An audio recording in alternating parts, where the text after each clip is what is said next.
section 3.3, we talked a little bit about concavity. Within concavity, we have the discussion here, we have to talk about the second derivative. And that's basically the real thing that we got into here was just discussing what the second derivative is. The second derivative is a derivative of the first derivative. So if you can do it once, you can do it twice. It's really what we're talking about here. Let's look then at this one, our definition of concavity. In order to do that, let's take the inspires, and I'm going to give you a function. And we're going to look at this function, x cubed minus 5x squared plus 4x. And we're going to change the window a little bit. So I'm going to use a window setting of -2 by up to 5 on the input. We'll scale it by 1. The outputs, I want to use -10 to 5, and we'll scale that by 1 also. So we've got -2 to 5 and -10 to 5. Okay, that should give us a nice looking graph. Now, I'm going to make a copy of this and put it in the notes so I can write on it. You, at the same time, can just kind of look at what you've got there and manipulate it as need be. But let me just put it right here for us. So again, mostly what we took care of on Tuesday was just looking at second derivative on this section. This section, on today's lecture for this section, what I want to do is, I'm going to take this, and I'm going to move this right about here. Okay? Just part of the graph. Now, as seeing part of this graph, I want you to just kind of share with me everything you know about this function. And try to relate it to what we've talked about in section 3.2, 3.1, and so forth. For what you see here, yes? Oh, sorry. Aaron? No. We haven't talked about that in section 3.2 and 3.1. Okay, so let's save that. We're going to get to that, but just not yet. Yeah, Brian. Okay, it's increasing in part of it, right? Yeah, somewhere in here. Okay, so we have an increasing function. Good. What else? Yes, Aaron. For what we see an absolute. Let's just take out the absolute and just say we have a maximum up here. Because truly on the whole function, we wouldn't call it an absolute. So we'll just drop those terms. But we know it's a maximum because we can see it. I'm going to ask you a question more about that later. Anyone else? Increasing here. Maximum here. Yeah, Connor? Okay, so we're kind of keying in on this value here. It may be 1/2. We can kind of put a 1/2 there or not. So we'll say that's a critical number of the function. Let's be real specific about that. It's a critical number of f of x. I'm trying to have you think, if this is increasing here, can you give me a comparable statement? Decreasing on the other side? Okay, that's an important idea, by the way. It's an important idea. Now, we're talking about this. The only thing that we really have discussed that brings us into section, I think it's 3.2 in our textbook, is the fact that we have a critical number. I think that's where we first started talking about critical numbers. I could be wrong, but it's in there. How do we know it's a critical number? What did we do analytically to see that this was a critical number? Okay, so it's the derivative 0, so I'm going to put down that it's a 0 of the derivative. In other words, the derivative f prime of x is equal to 0. That's at this point right here. Okay. Now, the fact that the derivative is equal to 0 tells us what about the function, or about the graph? The slope of the line, tangent to the curve at that point is, so a line that's 0, of course, is a horizontal tangent line. Okay, good. So now let's go back to this. We say that the function is increasing. How does that relate to what we talked about in section 3.2 or so?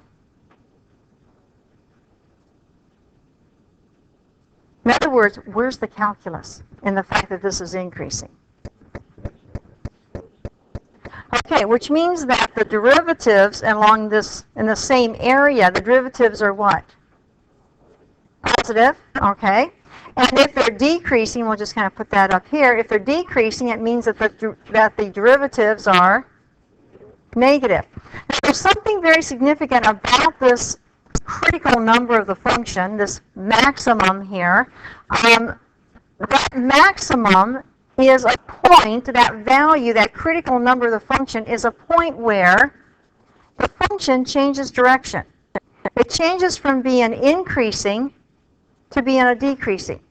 From going uphill to, the little button on this pen, okay, from going uphill to going downhill. So this, all of this work then, we can say that the, at this critical number, at the 0, at this, well, let me do something better than that. At this critical number where we have this extrema, this is where the function changes direction. That's an important idea. The function changes direction. It changes from being increasing to being decreasing, from going uphill to going downhill. When we have the first derivative equal to 0, we have a critical number of the function and so forth. Are we guaranteed that it's always going to be a maximum? All we know is that it's a possible extrema. Okay, I'm just looking at a portion of this. Now, who was it over here who started to tell me something else? I said, let's hang on to that just for a moment. Was that you, Aaron? Okay. Aaron, you wanted to tell me it's what? If I just look at this portion of it, yes, I would say that this half of it, somewhere right about here, is where I have this shade. But it definitely looks like the function is concave down. I think we talked about this also on Tuesday. My visual of concave down is coffee cup down. I see a negative connotation with that if it's upside down. If it's upside down, and all the coffee falls out of my coffee cup, there's also something very positive about it when I look at this graph. If the curve is concave down, I many times think of a maximum as a positive item. If I want to maximize my grade or maximize my income, that we often think of maximum as being a positive idea, but yet we find it when we have something that's concave down. And so the fact that the curve is concave down creates this positive idea or this maximum idea here. Okay? Here we go. Cover that up. Open it this direction. I'm going to open it just to about, where did I go? Right about here. Discuss this curve with me.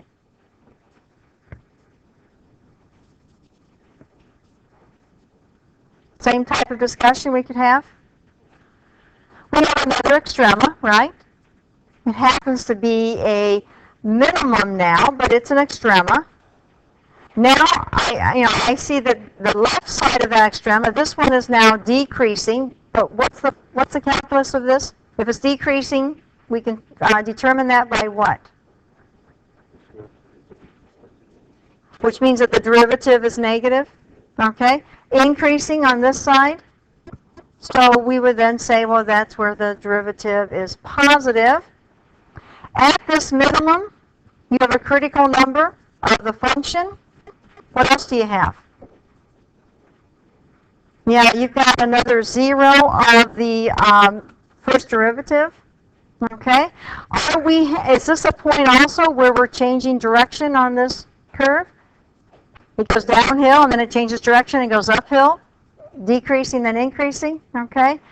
So we can have a similar discussion, and now we talk about the concavity of this. It's not concave down, it's concave up. Okay, so again, the visual that we can use is coffee cup up.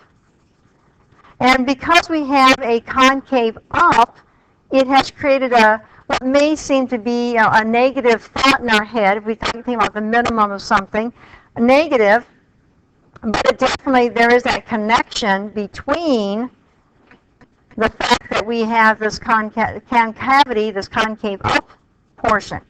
Now, what's interesting then is that this is the same curve as we just saw. It's the very same curve. And there is some point right here, some point where what happens? At this point, what's happening on the curve?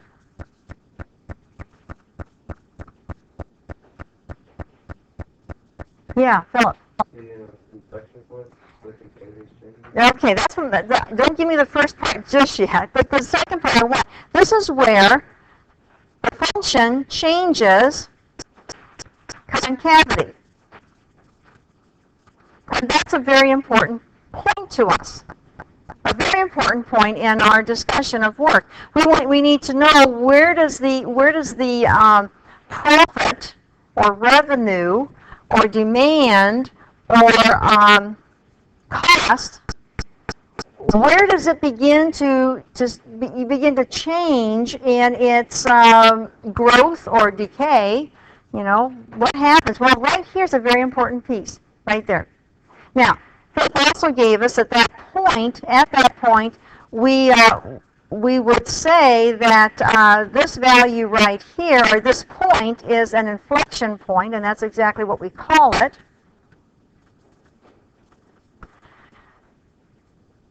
Correspondingly, on the blue writing, that very special point, it wasn't a point of inflection point, but it was an extrema. And so this point of inflection is equivalent in our thinking, in our work, to what the minimum is to the first derivative. So, let me say that again. The inflection point has the same importance to us as a minimum or a maximum in extrema. So how do we go about finding the minimum in extrema? We set the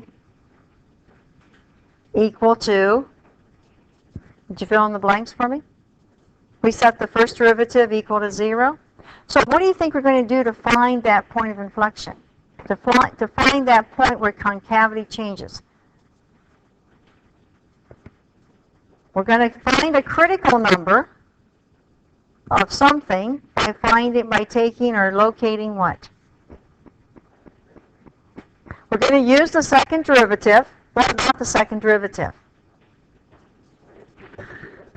Yeah, we're going to find zeros of the second derivative. Didn't we find extrema by taking zeros of the first derivative?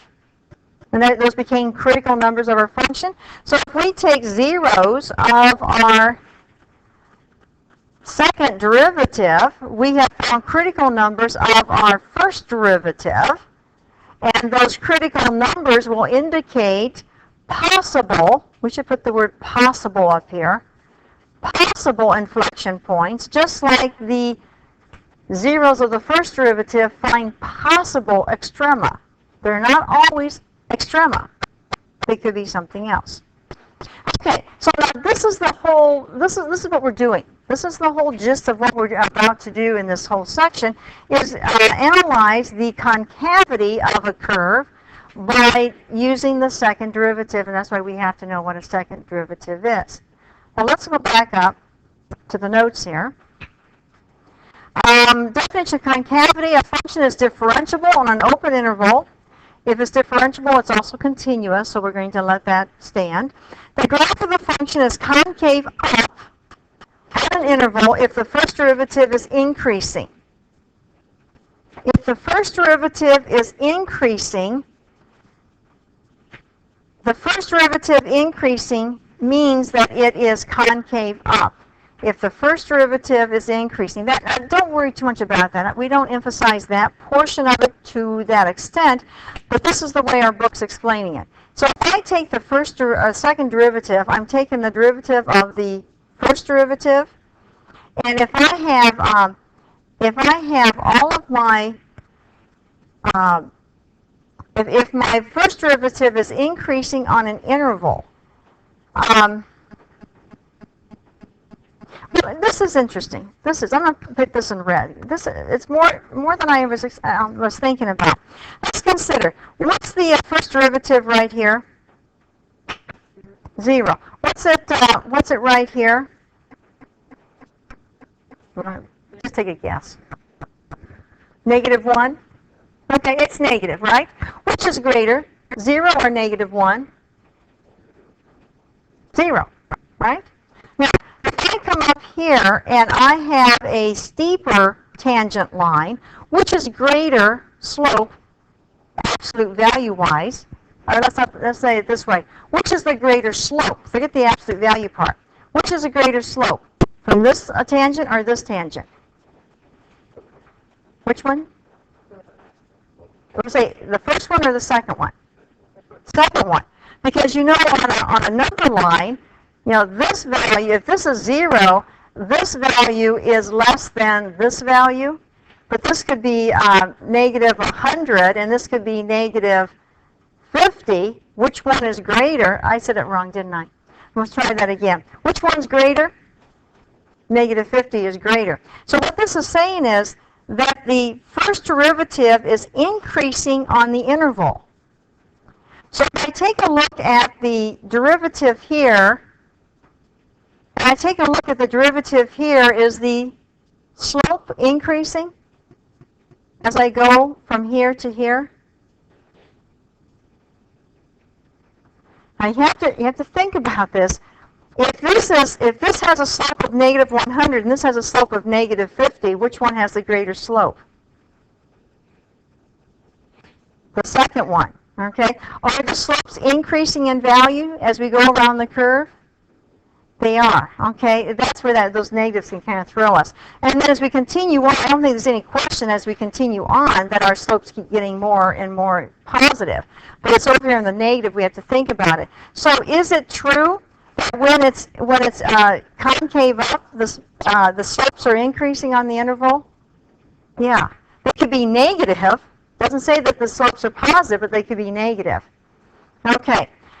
If it's downward, if it's concave down, then the slopes keep getting lesser and lesser. And so over here, you've got a slope of 0. And here you've got a positive slope, right? 0's decreasing. That means it's a net less than. And if I get over here, I've got a negative. And so the same thing happens, that we are decreasing in value of the slope as we go around this curve. Now, what happens at the inflection point? If I'm decreasing in value as I come around this curve, but I'm increasing in value as I come around this curve, give me another explanation for the inflection point. I'm decreasing the slope value as I come around this curve, but I'm increasing as I come around this curve.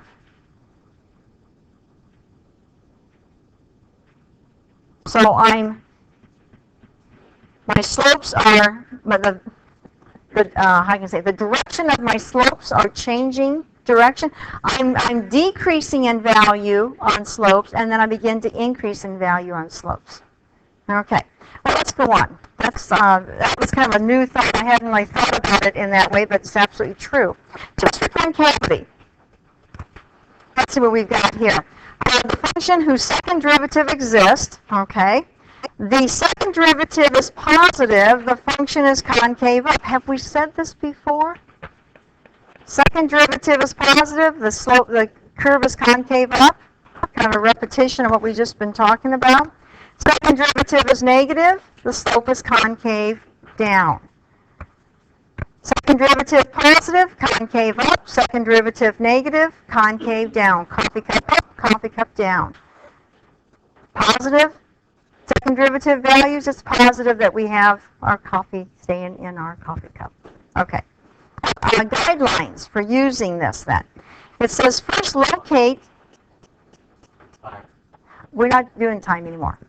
Okay, thank you. We're not doing time. But I need to hide that from everyone so no one can see it anymore. The new program doesn't make me have to do that. I can just keep talking forever now. Okay, locate the input values for which the second derivative is 0 or the second derivative is undefined. So we have to first take the second derivative now. That's going to be the main thing. And then find out where the second derivative is 0 or undefined. And that or undefined is really important. Use the input values to determine the test intervals. What are we talking about when we talk about test intervals?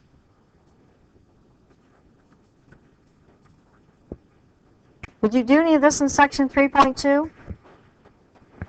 Did you find some critical numbers and then set up some intervals and then take some test values? What was that? What was that whole thing we created? Sign chart, yeah, a sign chart. So in other words, set up a sign chart. So we're going to go through an example of this and make sure that we know how to deal with this. Okay. Analytically, determine the open intervals on which the graph of this function is concave up and concave down. Step number 1.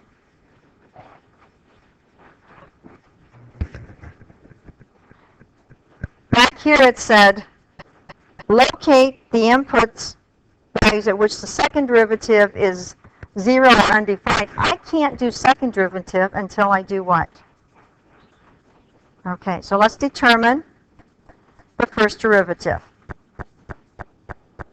That's all. Just take the first derivative. Now, look at that. Taking the first derivative, in chapter 2, we were developing all these rules for how to take derivatives. That's basically it. The rules for, the way to take a derivative of product and a quotient and a composite function and some implicit differentiation and all that stuff. We worked hard to know how to do that. Now, we take a look at this, and all we have to do is take the derivative. That's all. But we have to remember chapter 2. This is why it's also cumulative. There's no way I can test you without testing you for the whole year's worth of information. So, tell me, which rules do we need to use for this derivative? We're going to take the chain rule of this part, but what else? The product rule. Okay? So we're going to take the product rule and then the chain rule. So the first derivative is, give you a little practice here.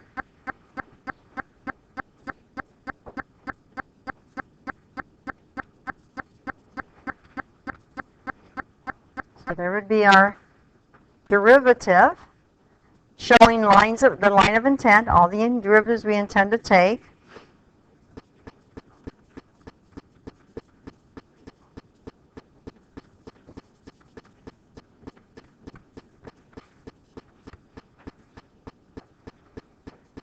So let me go back and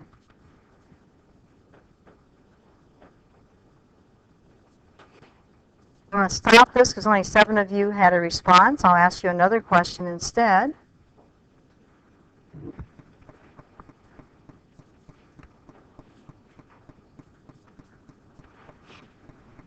I'll have a question for you, so don't worry about it. I have a derivative. Now, it says to determine the open intervals in which the graph is concave up and concave down. We're going to do one more thing. Okay, I want to know, are there any extrema? So we're just going to throw that in here also. If I want to know if there are any extrema, what's the next thing I have to do? Yeah, I'm going to have to determine my critical numbers. Now, these are critical numbers of the function. Okay, and I do that by setting the first derivative equal to 0 or determine where it's undefined. And we can't ignore that piece of it. So let's see. If I want the first derivative, if I look at this, I'm going to do a little bit of work on this first. If I'm going to determine where this first derivative is 0, there's some stuff I need to take care of first. Garrett, what do you think? Well, I'm going to get to that, but before I do, let's help me with this. I mean, if I want to set this equal to 0, it's going to be a little hard just to take this and set it equal to 0. I'm trying to come up with something that's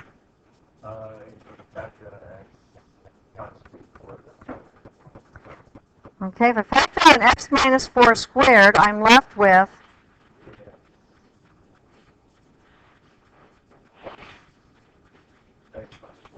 okay. So in other words, I would have down here, I'll just do a little piece down here, and this is going to be 4x minus 4.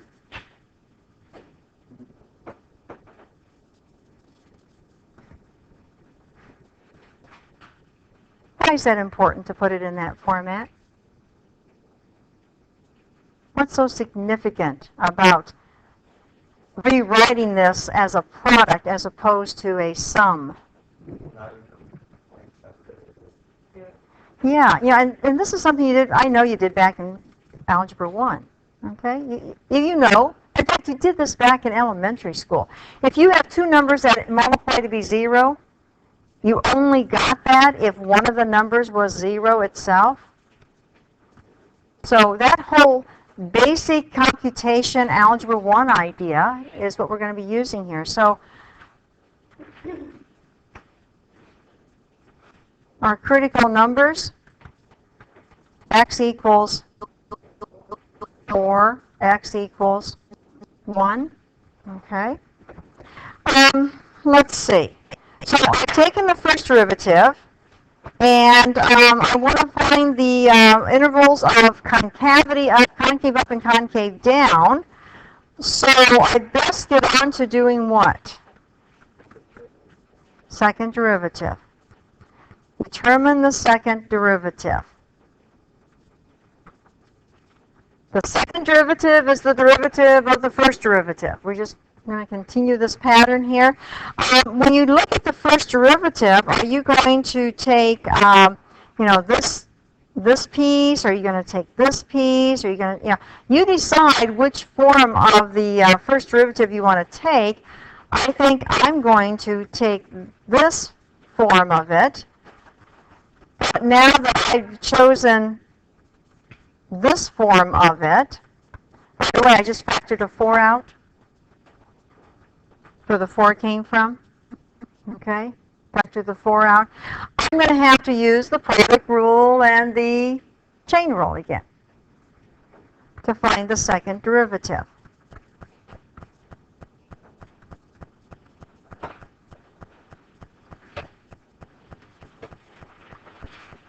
Okay.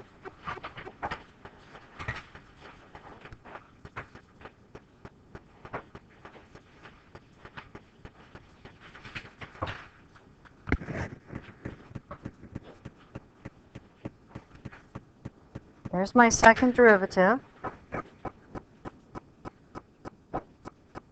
Determine what? Determine what? Let's go back. We're trying to find what part? What are we trying to do? Okay, where's concave up, where's concave down? And change of concavity is where the second derivative is 0. Okay? So, and when we find that, we think, we're not sure though, Garrett, so don't assume that they're inflection points. Sometimes they're not. So we're just going to say we're going to find critical numbers. Now, critical numbers of what correspond to zeros of the second derivative? Critical numbers of what other function? f of x or the derivative of x? F of x. On the first derivative, they were critical numbers of the function by setting the second derivative, or excuse me, the derivative equal to 0. So if I want to do the same thing down here, it would be of the first derivative. Yeah, so I want to find the zeros of the second derivative. So I want the second derivative to be equal to 0. Do I need to rewrite that again, like I did the first derivative? Take a look at what we've got. Any factoring we can do?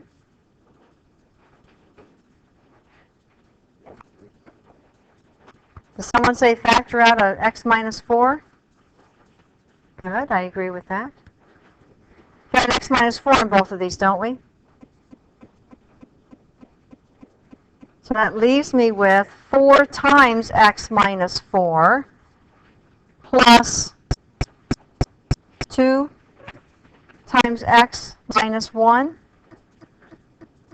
Or in other words, let's see, x minus 4 is that first factor. And then let's see, this is 4x minus 16 plus 2x minus 2. What is that? 6x minus 18. Take a look at that. If I factor out an x minus 4 from both of these, I have 4 times one more of those. That's this part right here. Plus 2 times x minus 1, which is right there. And if I multiply through, expand this, 4 times x minus 4 is 4x minus 16. Then we have 2x minus 2. 4x and 2x is 6x. Negative 16, negative 2 is negative 18. So I could factor out 6 from this. And let's see, that would be x minus 3. Critical numbers of the first derivative will be where x is 4 and where x is 3. Now, let's go back. What do these tell us? Right here. These are possible what? Possible extrema, okay? So possible extrema. We don't know if they're max or mims, do we? We just know that they're possible extrema. Don't know which one they are. Could be either one. However, when I get down here, I have a critical number of x equals 4 or x equals 3. One of those is going to give me a little bit of trouble. Do you know which one?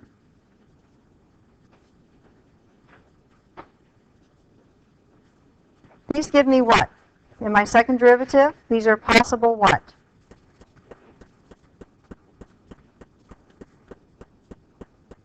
Where does concavity change? Inflection points, possible inflection points. But I got a problem. Here I said x equals 4 is a possible extrema. And down here I'm saying it's a possible inflection point. Can it be both? And what does it look like? Take your inspires.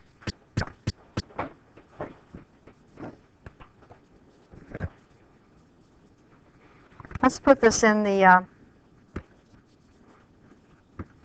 let's put this in a graph here. Let's go back and put in the original. So we've got x. Put a multiplication sign. If you don't put a multiplication sign there between the x and the parenthesis, it may not read it correctly. So x minus 4. And that last quantity is raised to the third power. I'm going to change my window just a little bit. And let's see. I'm going to make this -1 to 7 scale by 1. And negative 30 to 5, scale by 1. Negative 1 to 7, negative 30 to 5. I get this nice little curve there.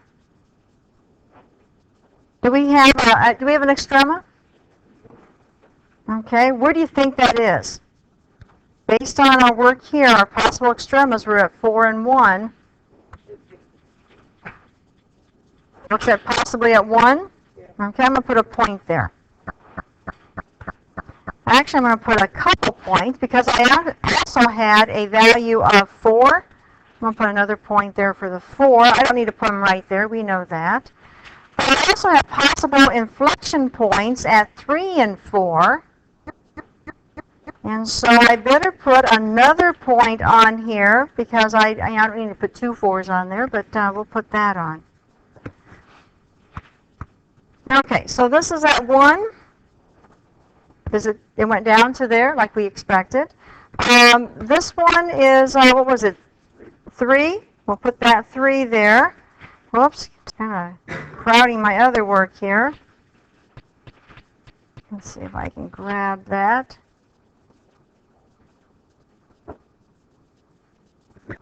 I know what I better do first. Let's put the 4 in first, just to make sure that we can see it here. Since we see we have a problem with that. So I'll put the 4 in. There it goes. I'll put the 3 in.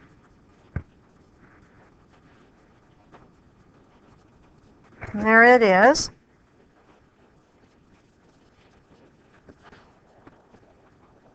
Possible inflection points. Now let's see what we have to do here. If it's a possible inflection point, then that means that on one side of that possible inflection point, the curve is concave in one direction, and after it, it's concave in, is that really a 3? Did I,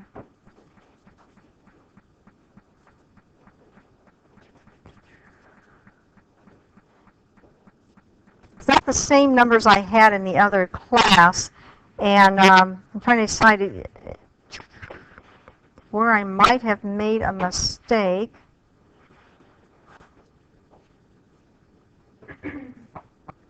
I don't see any, do you?